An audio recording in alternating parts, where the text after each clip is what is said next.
오늘 우리에게 주실 하나님 말씀과 함께 보기 원합니다. 오늘 말씀은 욥기서 16장 17절로 22절입니다. 구약 성경 욥기서 16장 17절로 22절 한 절씩 교독하시고 마지막 절 합독합니다. 그러나 내 손에는 포악이 없고 나의 기도는 정결하니라.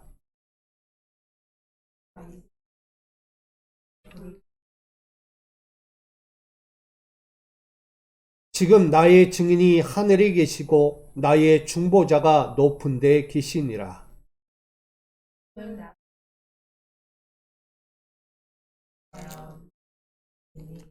사람과 하나님 사이에와 인자와 그 이웃 사이에 중재하시기를 원하노니 수년이 지나면 나는 돌아오지 못할 길로 갈 것임이니라. 아멘. 할렐루야.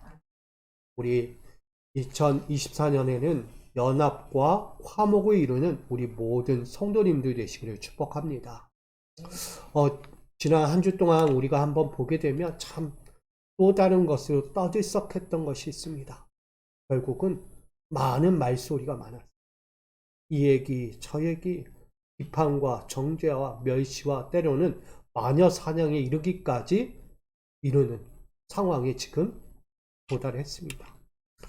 참 이 사건을 보면서 우리는 어떻게 해야 될까?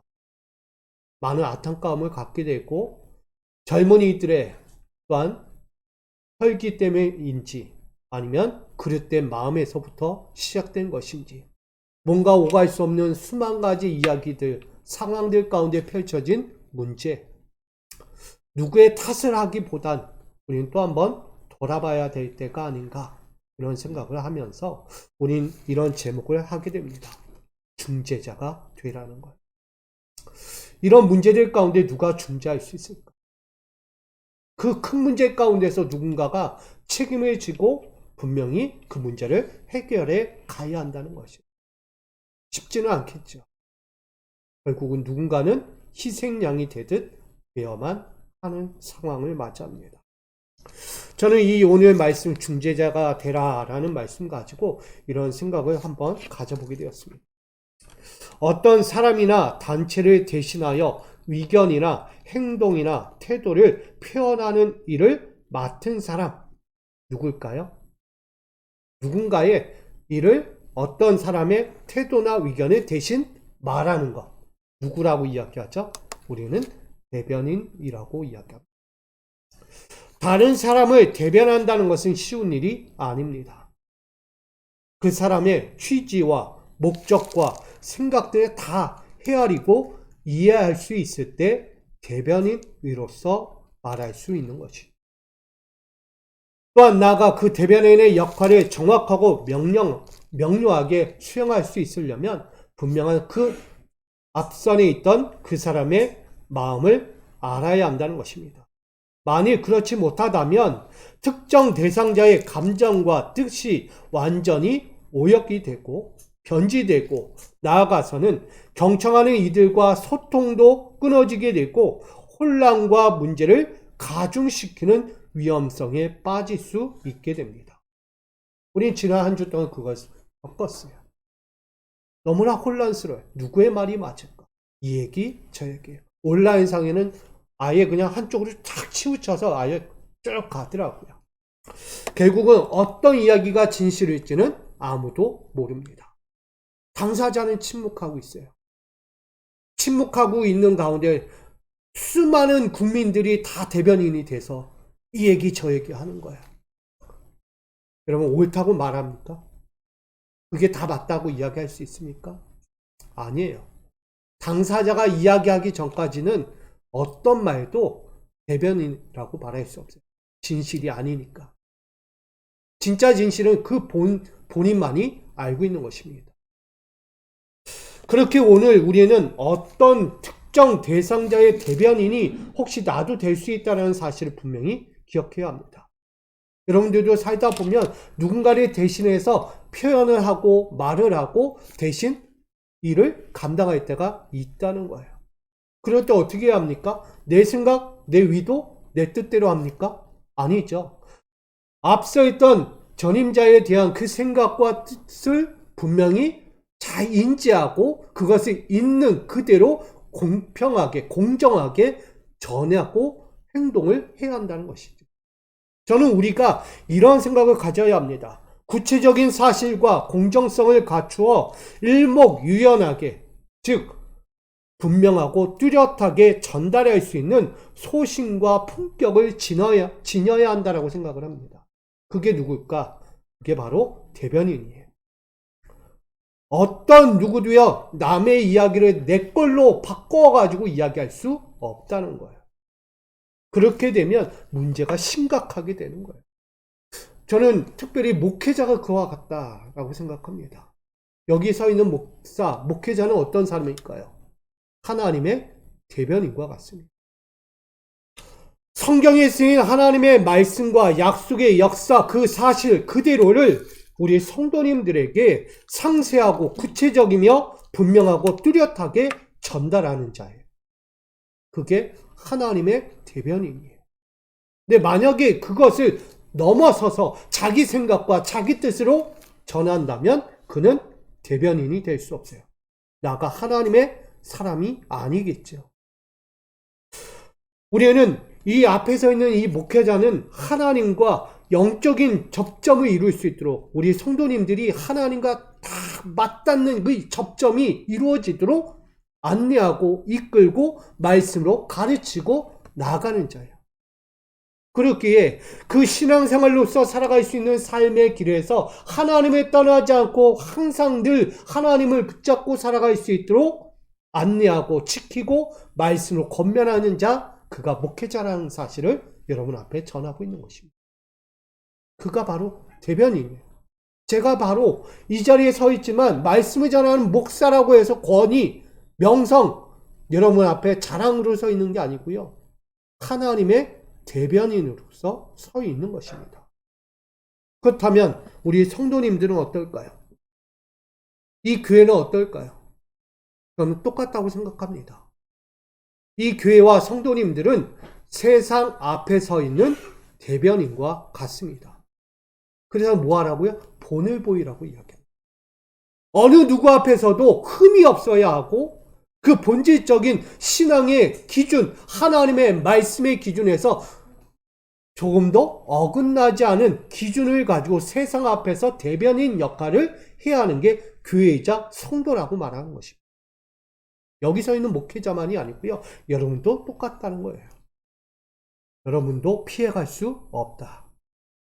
그래서 우리는 어떻게 해야 하는가? 결국은 대변인, 어떤 사실에 대해서 분명하게 있는 그대로를 전할 수 있는 자로 여러분 살아갈 수 있기를 부탁드립니다. 그런 의미에서 오늘 욥기 16장을 보게 되면 하늘에 계신 중보자를 찾아야 한다는 사실을 분명히 깨닫게 됩니다.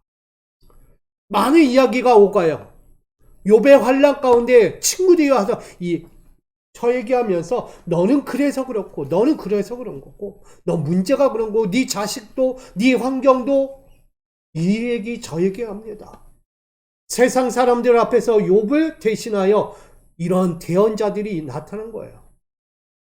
여러분 대변인과 같은 엘리바스 빌닷 어떻게 생각하십니까? 진실입니까? 거짓입니까? 그들은 대변인이 아니에요. 나름 대변인이라고 이야기합니다. 특별히 그들은 누구의 대변인과 같으냐? 하나님의 대변인과 같다라고 그들 스스로 착각하고 욥에게 정죄하고 있습니다. 본문을 보면 쉽게 이해할 수 있게 됩니다. 15장 3절, 7절, 14절에 보면 이런 말을 하죠. 엘리바스는 무익한 말로 변론하겠느냐? 신들이 있기 전에 내가 출생하였느냐? 사람이 어찌 깨끗하며 여인에게서 난 자가 어찌 위롭겠느냐라고 말합니다. 엘리바스가 욥에게 말하고 있는 거야. 너가 어떤 말을 할지라도 너는 무익한 말을 하고 있다. 절대 하나님이 이해할 수 없는 말이다. 그리고 너는 너의 태생에 대해서 억울하다. 그것만 아니었다면 이런 일을 겪지 않았을 거라고 이야기하는데 과연 너의 출생이 너의 뜻이냐? 너가 신들보다 먼저 태어났냐? 아니다라고 이야기합니다. 어떤 말도 하지 마라. 너는 입을 뭐하라? 다물라고 이야기하는 거야. 결국은 너는 깨끗하지 못하고 하나님 앞에서 어찌 깨끗하고 온전하다고 위롭다고 말할 수 있겠냐? 엘리바스는 계속해서 정죄하고 있는 거예요. 여러분, 이야기 들으면 어떤 마음이 생기세요? 우리의 말 한마디가 얼마나 중요한지를 보여주죠. 엘리바스는요, 자기 생각을 하나님의 생각처럼 말하고 있어요. 하나님의 말을 대변하듯이 욥에게 하나하나 말하고 있는 거예요. 저 같으면 한 대 쥐어받고 싶을 것 같아요. 너가 뭔데 나한테 이런 말을 해? 너가 하나님 마음을 알아? 하나님의 생각을 알아? 이게 하나님의 말씀인지 네가 알 수 있어? 라고 대변할 것 같아요. 저도. 역정이 내겠죠. 그냥. 근데 욥은요, 그래도 조금 잠잠합니다. 그러면서 또 엘리바스는 이렇게 이야기합니다. 15장 17절, 18절, 20절, 25절에 이렇게 이야기하죠. 내가 본 지혜로운 것을 설명하리라. 악인은 멸망의 칼날과 흑암이 가까우니라. 하나님을 대적하여 힘을 과시하였음이라. 지금 욥이 당한 환난의 문제가 뭐라고 여기는 거예요?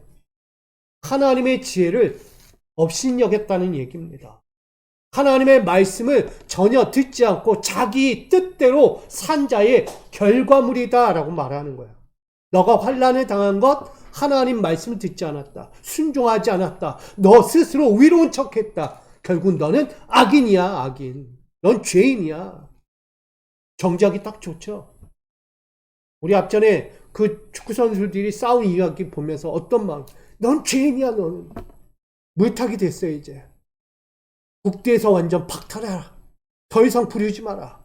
뭐 누군가는 또 보이콧한다. 뭐 이런 얘기까지. 그만큼 심각한 상황이 온 거예요. 한 사람의 인생이 결국 누군가를 위해서 또다시 무너지고 있는 거예요. 이 사람은 이 사람을 무너뜨렸고 이 사람은 누군가를 위해서 또다시 무너지고 있는 것을 보게 돼요. 그럼 이 사람들은 어떻게 될까요? 분명은 또 누군가가 나타나서 그를 똑같이 하겠죠. 자기는 아닐 거라고 이야기해요. 우리 예수님을 보면 알잖아요.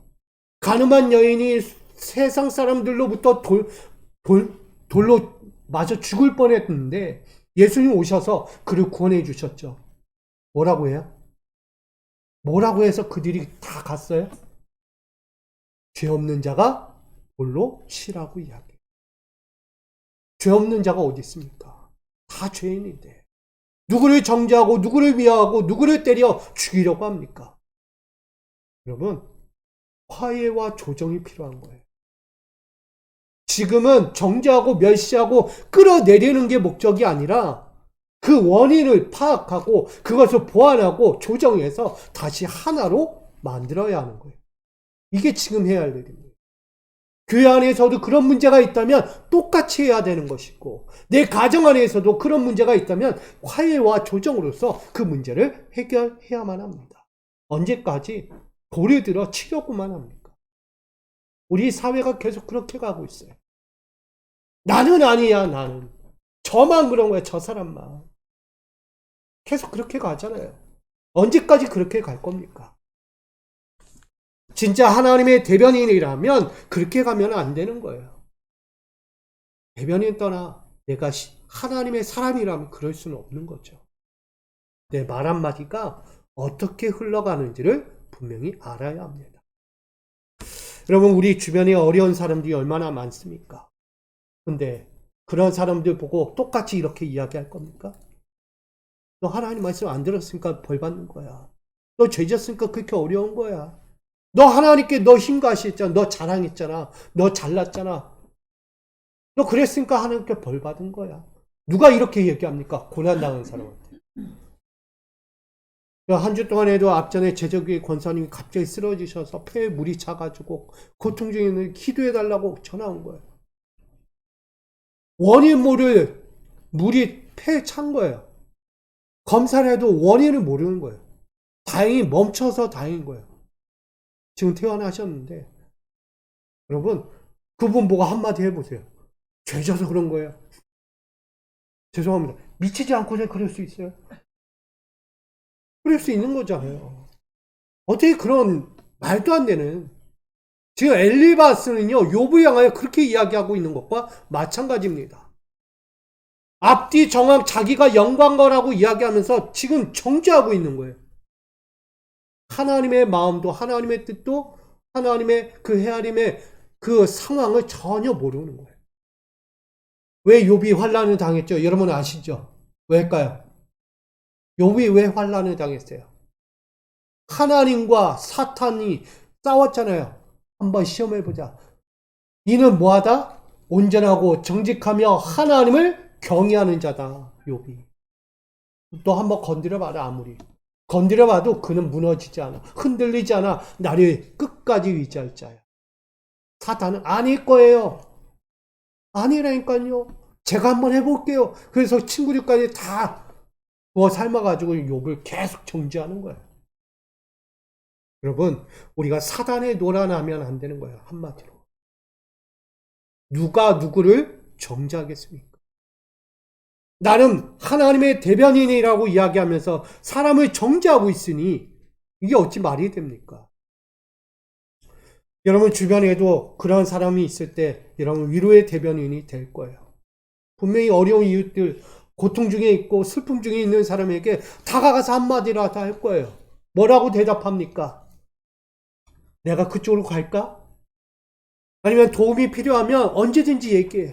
내가 달려갈게. 괜찮아. 지금 울어도 돼. 힘든데 울어. 너무 힘든 거 알지만 네 탓은 아니야. 도움받을 수 있는 방법이 꼭 있어. 기다리자. 참자. 여러분 이런 위로의 메시지 던지지 않습니까? 나름 대변인이에요. 위로의 대변인이 돼서 그에게 다가가 말한다는 거예요. 저도 이 이야기를 한번 생각해 보면서 이것이 과연 실효성이 있을까? 짙은 영향을 끼칠 수 있을까? 솔직히 목회자로서 우리 성도님도 어려워할 때 한마디 한마디 하는 그 말 한마디가 과연 위로가 될까? 격려가 될까? 위안이 될까? 다시 회복이라는 그 단어가 진짜 찾아올까? 저도 이 말씀을 준비하면서 많은 고뇌에 빠졌어요. 내 말이 내가 그렇게 격려하고 위로하고 기도하는 부분이 이루어질까? 이 실효성과 짙은 영향을 한번 생각해 보게 됩니다. 하거나건대 우리 어려움에 처한 당사자에게는 전혀 마음에 와닿지 못하는 공허한 소리가 될 수도 있다는 거예요. 여러분들도 마찬가지일 거예요. 누군가를 위로한답시고 얘기했는데 그에게는 진짜 와닿지 않아요. 왜? 현실은 아직도 힘드니까. 눈물은요 자동적으로 흐르고 있어요. 너무 고통스러워. 말이 안 나오고 눈물만 나오는 거예요. 고통스러워. 여러분 그런 이들에게 어떻게 다가가야 해요? 저는 이 상황에서 어떻게 하면 위로의 대변인으로서 우리가 역할을 잘 수행할 수 있을까라는 생각을 갖게 됩니다. 그 첫 번째가 진심이 아닐까. 여러분 진심이 있어야 돼요. 누군가를 대변한다는 것은 진심이 없으면 안 되는 거예요. 진심이 뭐죠? 진실할 참, 변하지 않을 실심, 그래서 거짓 없는 참된 마음이다 라고 말합니다. 우리들의 사회와 교회는요 진심에서 비롯된 관계이자 끝으로 맺어지는 자리입니다. 내가 겪고 있는 사회, 내가 함께하는 교회 모두가요 진심에서 시작되고 진심에서 끝을 맺어야 하는 공간이에요. 진심은 분란과 혼란을 잠재우고요 조정과 화해를 넘어 하나됨의 평안을 만들어갑니다. 그만큼 한마디일지라도 그 진정성이 그 속마음이 그대로 현실을 맞이한 이에게 전달될 때, 와 닿을 때 비로소 우리는 이렇게 이야기해요. 비로소 진심이 와 닿았다라고 말해요. 그 마음이 와 닿았다라고 얘기해요. 근데 우리도 어려울 때 누군가가 위로한다고 얘기하는데 진짜 와 닿습니까? 솔직히 말해서 여러분 어려울 때 이 목회자가 위로합니다. 기도할게요. 제가 함께 할게요. 와 닿아야 안 나요. 와 닿는 경우 별로 없을 거예요. 왜? 힘들거든요. 그렇다면 진짜 와 닿을 만큼 진심이 들어가야 한다는 것이 우리의 모습이 아닐까요? 하나님의 사람이라면 진심이 있어야죠. 나는 진심이라고 얘기하지만 자기 생각이고 자기 뜻이에요. 저는 요한복음 14장 27절을 우리 한번 보게 됩니다. 내가 너희에게 주는 것은 세상이 주는 것과 같이 아니하니라. 아멘. 무슨 말씀이죠? 풍전등화와 같은 위기에 빠져 있는 사람들 가운데 예수님께서 나타나셔서 한마디 던지는 거예요. 내가 주러 온 것은 검을 주러 온 것이 아니라 평안을 주러 왔다라고 이야기해요.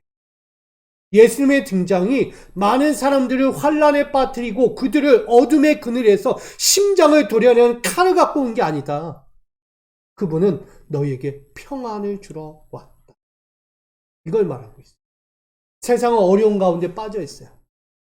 절대 위기에서 빠져나올 수 없을 만큼 고난 중에 있는 그들의 영혼에 예수님 찾아오신 거예요. 그러면서 말씀하세요. 안심하라. 두려워하지 말라. 두려움에서 헤어나오라고 말합니다. 예수님은 세상 앞에서요, 하나님의 진심을 가지고 이 대변인으로서 오신 거예요. 달리 이야기하면 지금 세상의 풍전등화와 같은 인생을 겪고 있는 그들에게요, 예수님은 하나님의 대변인이에요. 하나님이 직접 오셔서 그들 한 사람 한 사람 위로하지 못할 때 예수님을 대신 등장시켜서 그들을 위로하고 있는 거예요. 그게 뭐냐? 진심이라는 거예요. 하나님의 진심이 살아 움직이고 있는 거예요. 보이십니까? 당시 유대인들은요, 하나님의 진심이 보이지 않아요. 왜? 예수가 하나님의 아들인 거를 몰라요. 아니, 믿지를 않아요. 하나님의 진심을 믿지 않는 자가 어찌 예수님을 보면서 예수님이라고 말합니까? 말이 안 되는 거죠. 하나님을 알고 하나님의 진심을 안다면 예수님을 어떻게 한다? 모신다는 거예요. 여러분 신앙생활 하면서 예수님을 모십니까? 진짜 내 안에 모시고 사십니까? 그렇다면 하나님의 진심을 내 안에 두고 사는 사람이에요. 하나님의 진심을 두지 않는다는 것은 예수를 내 안에 모시지 않는 거예요. 우리는 사형리에 이야기하듯 내가 주인 되고 예수님이 종이 되는 거예요. 내가 위자에 앉아서 왕노릇하고요, 예수님은 내가 시키는 대로 일하는 종밖에 되지 않는 거예요. 하나님의 진심이 없어요, 거기는. 우린 분명히 깨달아야 합니다. 예수님은 우리에게 진심으로 오신 거예요. 뭐 하기까지? 목숨을 드리기까지. 그게 진심이죠. 어떤 게 진심입니까? 뭘 해주고, 뭘 깎아주고, 같이 있다고 해서 그게 진심입니까? 절대 그렇지 않아요. 예수님은요, 자기의 모든 것을 쏟으면서 그 하나님의 진심을 자기를 통해 그대로 전달해 주신 거예요. 그분은요, 세상에 흩날릴 먼지 같은 말이 아니라 사람들이 깊은 내면에까지 파고들어 위로하고 격려하고 소망이 되어 주신 분입니다. 그걸 믿으시기 바랍니다. 이처럼 욥은요, 무엇을 잊지 않았나? 하나님의 진심을 잊지 않았습니다. 그는 이전부터 알고 있었어요. 평화로울 때든 지금 환란에 있을 때든 욥은 하나님의 진심을 한 번도 저버린 적이 없다는 사실이에요. 무익한 말로 하나님을 진노케 하거나 지혜롭지 못한 행위들로 불행을 맞을 만큼 하나님을 대적하는 삶에 서 있지 않았다라고 그는 고백합니다. 그 말씀이 오늘 17절 말씀이에요. 함께 있습니다. 시작. 그러나 내 손안은 포악이 없고 나의 기도는 정결하니라. 아멘. 자기는 명명백백 옳다. 나는 절대 하나님 앞에서 그런 적이 없다. 단호하게 말하고 있는 거예요. 그럼 이 환란은 무엇일까요? 욥이 당하고 있는 환란은 무엇 때문에 왔을까요? 근데 이 본문은 이렇게 이야기합니다. 자신의 죄 때문이 아니라 영문 모를 하나님의 징계 위지로 임한 것 뿐이다 라고 말하는 거예요. 결국은 어떤 의도일지는 모르나 욥은 자신을 좀 더 훈련하고 단련시키고 하나님의 사람으로 더 완전케 하기 위해서 주신 시험처럼 말하고 있는 거예요. 그러니까 지금 뭘 겪고 있는 거냐? 연단의 과정을 겪고 있다고 말하는 거예요. 이 어려운 시절, 자식도 있고 종도 있고 재산도 풍지박산나고 아내도 욕하고 떠나갔지만 그 욥은 이걸 연단의 과정으로 여기고 있는 거예요. 나를 더욱더 의로운 자, 하나님의 사람으로 세우기 위해 만드는 과정이다. 그래서 우리도요, 한번 생각하셔야 합니다. 나는 누군가? 오늘 우리는요, 하나님이 나를 온전케 하고 더 의롭게 하고 하나님의 사람으로 만들고자 하시는 하나님의 진심을 우리는 분명히 알아야겠다는 생각을 갖게 됩니다. 그래서 여러분, 우리는 진심을 왜곡하지 않는 성도의 삶으로 살아가야 합니다. 신명기 32장 4절 함께 있습니다. 시작. 그는 반석이시니 그가 하신 일이 완전하고 그의 모든 길이 정의롭고 진실하고 거짓이 없으신 하나님이시니 공의로우시고 바르시도다. 아멘.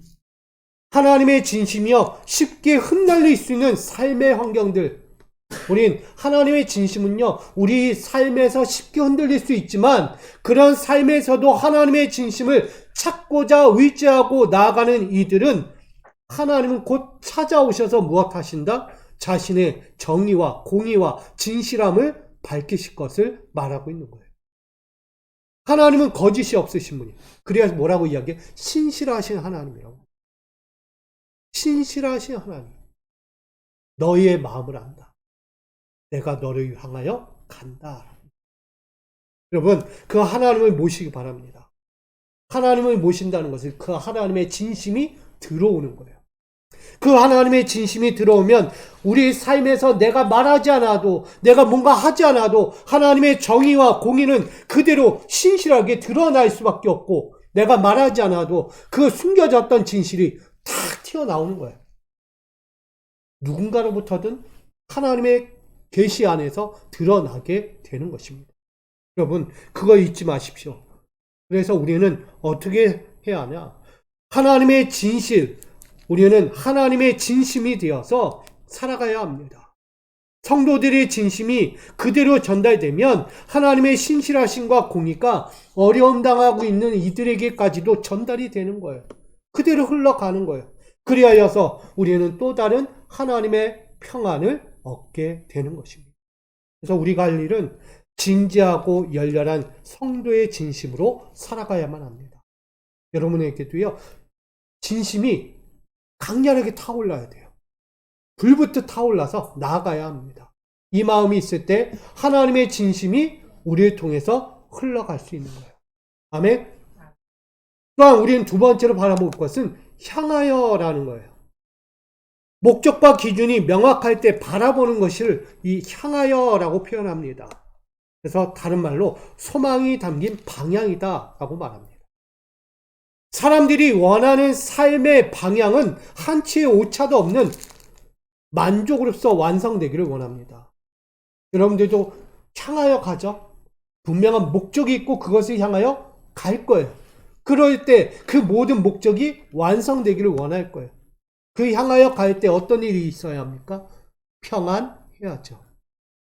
굴곡이 있으면 안 돼요. 가는 그 길이 평안해야 돼요.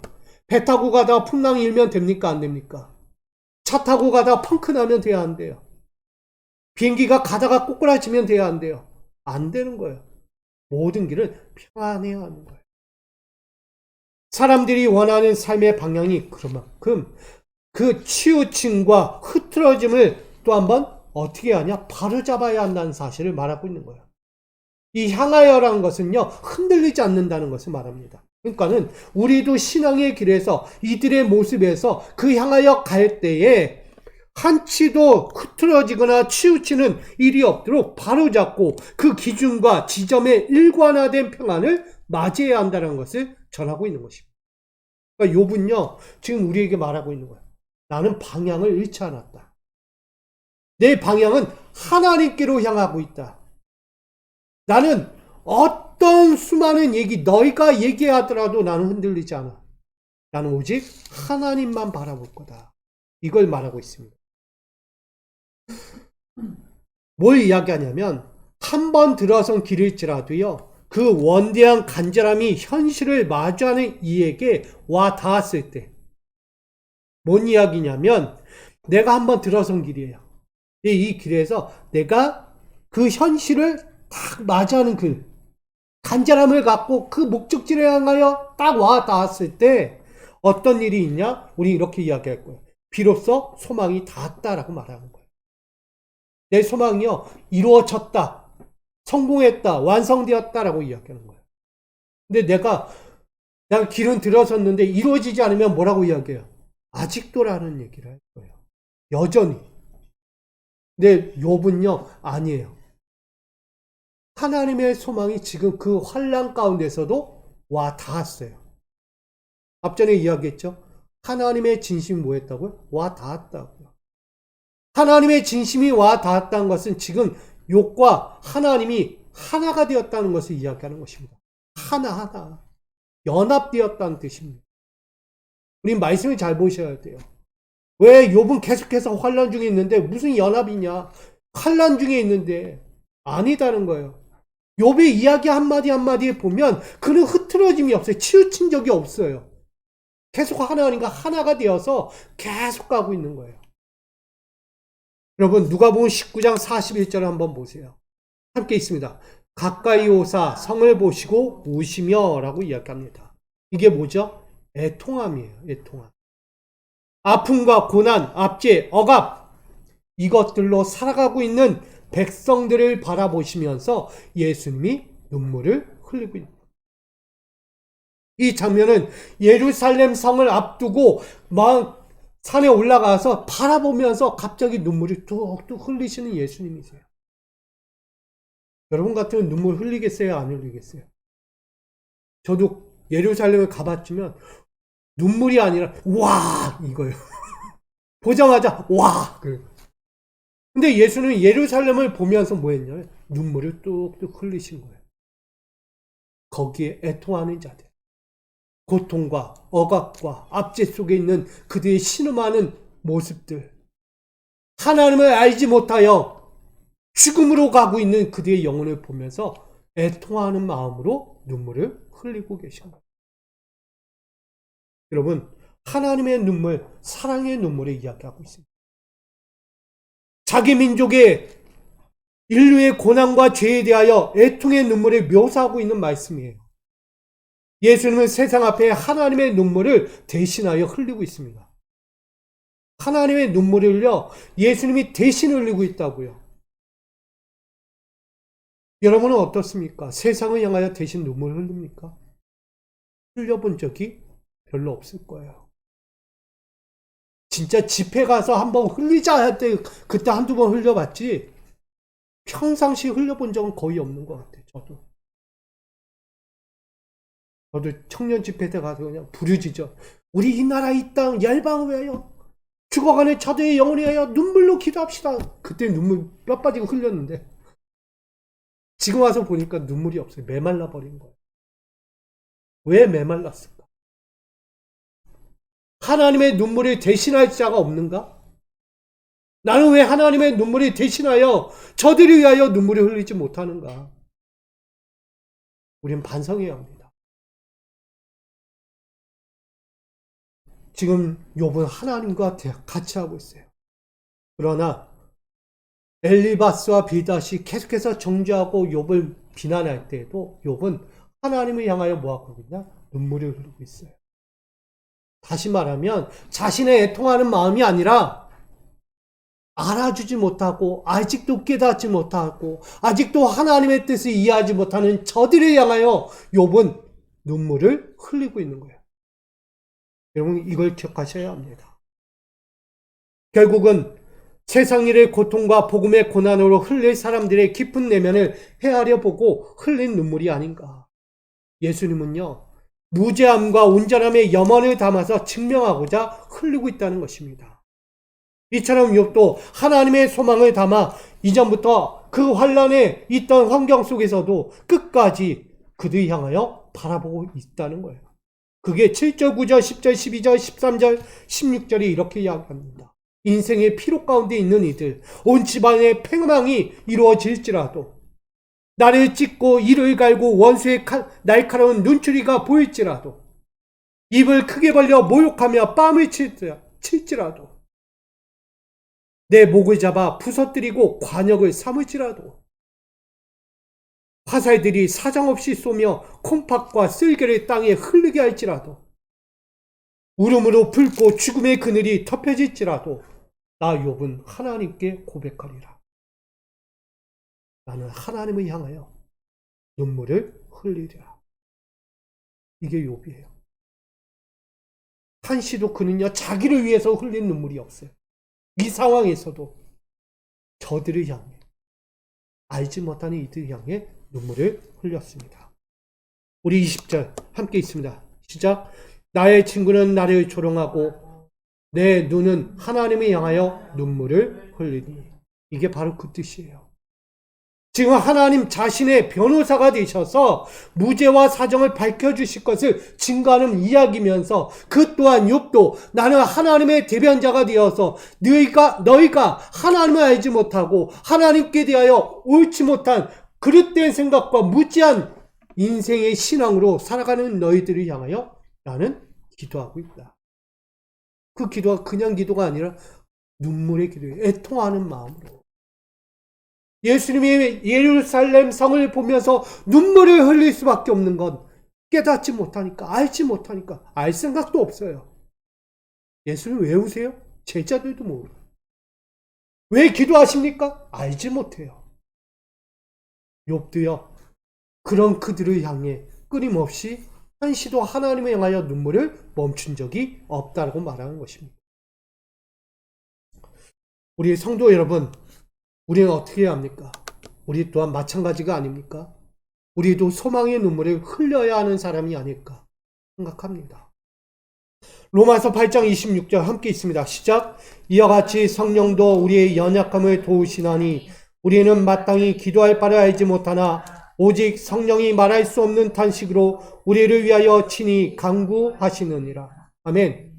하나님의 눈물이 누구의 눈물이 되어야 합니까? 우리의 눈물이 되어야 합니다. 연약함으로 인해 무거운 짐을 질 수밖에 없는 환경들 가운데 있는 그들을 향하여 우리는 하나님을 찾고 위지하는 자들이에요.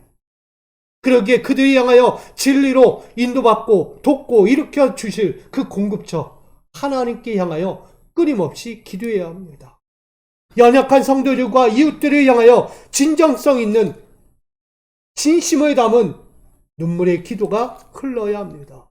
그래서 제가 서두에 우리가 지금 똑같이 앉아서 그들을 향해 누가 잘했고 못했고 판단하고 정죄할 것이 아니라 우리는 뭐 해야 한다? 기도해야 한다는 거예요. 화해와 조정을 위해 기도해야 하는 거예요. 하나님이 개입하셔서 그들의 마음을 만지고 서로의 본인들 대상자들이 나아가서 서로를 마음을 터놓고 화해의 조정을 이루어야 해요. 그리고 대국민 앞에 사죄해야 돼요. 이게 그들이 할 일이에요. 오늘 우리는 우리가 그들을 정죄하면 안 되는 것이고 우리는 하나님께 맡겨야 합니다. 모든 일에 차선과 후선이 있습니다. 여러분, 우리 무엇을 해야 합니까? 기도하지 않고 무엇을? 똑같이 앉아서 미워하고 정죄하는 엘리바스와 뭐 다를 바가 없는 거잖아요. 지금 상황이 그런 거예요. 오늘 무죄와 온전한 회복의 증거가 우리 가운데서 펼쳐져야만 합니다. 우리 성도님들의 눈물이 흘려질 때 무죄한 자들의, 연약한 자들의 그 애환하는 소리가 잠잠하게 될 거예요. 이해되십니까? 여러분의 눈물의 기도로 말미암아 지금 고통 중에 있는 이 신음소리가 사라진다는 거예요. 뭘로 바뀌어요? 기쁨과 감격으로 바뀌게 되는 거예요. 저는 우리 모두가 그런 영적 힘을 공급하는 성도님들의 눈물로 살아갈 수 있기를 간절히 축복드립니다. 오늘 그런 의미에서 중재자가 되라는 거예요. 21절 사람과 하나님 사이에와 인자와 그 이웃 사이에 중재하시기를 원하노니. 아멘.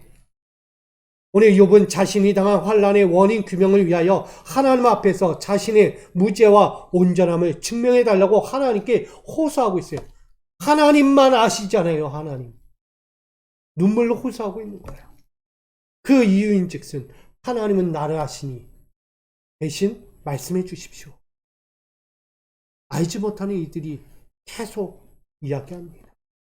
그러니 하나님께서 자신을 사람들 앞에서 명명백백 하나도 오차가 없이 뚜렷하고 정확하게 그것을 절박한 가운데 있는, 위기 가운데 있는 그를 건져달라고 말씀하고 있는 거예요. 여러분, 하나님은 온전하신 분입니다. 정직하신 분입니다. 그게 누구예요?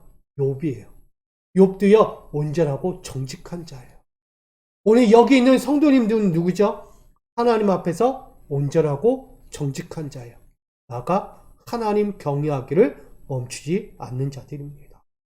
그러기에 우린 세상 앞에서 증명해야 할 자들이에요. 하나님의 대변자라고 이야기했어요. 중재자. 그러기에 우린 진심과 하나님의 눈물을 가지고 여러분 나가셔야 돼요. 여기에만 머물러 있지 마시고요. 세상 내가 겪고 있는 환경들 가운데 나가서 나의 진심을 보이고, 아니 하나님의 진심을 보이고, 나가 하나님의 눈물도 대신 흘려줄 수 있는 여러분 되시기를 부탁드립니다. 그리할 때 우린 사회와 이 교회와 우리 모든 공동체 안에서 다시 평안을 이루게 될 것입니다. 저는 우리 공급자가 될 수 있으면 좋겠어요. 세상 어디에서 공급자가 되겠습니까? 이 땅의 교회가 세상을 향한 하나님의 공급자가 되어야 되지 않겠습니까? 진심과 그 눈물로 말미암아 구원의 공급자가 되어야죠. 저는 우리 미수교회가 그 앞에 먼저 서기를 원합니다. 우리 성도님들이 그렇게 먼저 서기를 원합니다. 우리 자신이 그렇게 먼저 설 때 이 지역과 나라와 열방이 변화되고 하나님께 돌아가는 아름다운 영광이 되지 않겠습니까? 우리 다시 한번 2024년 그렇게 아름답게 영적 대변인으로서 살아갈 수 있기를 주님의 이름으로 축복합니다. 우리 이렇게 인사하고 마치겠습니다. 나는 하나님의 중재자입니다. 아멘.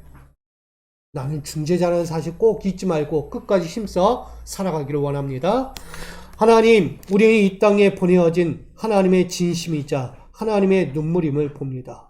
세상의 수만 가지 이야기, 고통과 환난 가운데 있는 이들에게 정죄와 멸시와 비난이 먼저 앞서는 것이 아닌 오늘 우리는 눈물로써 진심으로써 그들을 향하여 기도할 줄 아는 중재자의 삶이 되게 하여 주시옵소서. 오늘 믿음의 교회, 우리의 성도들이 함께 그 길을 살아가고자 하오니 오늘 하나님의 진심과 눈물로써 이 삶을 끝까지 살아가도록 함께하여 주시옵소서. 예수 그리스도의 이름으로 기도합니다. 아멘.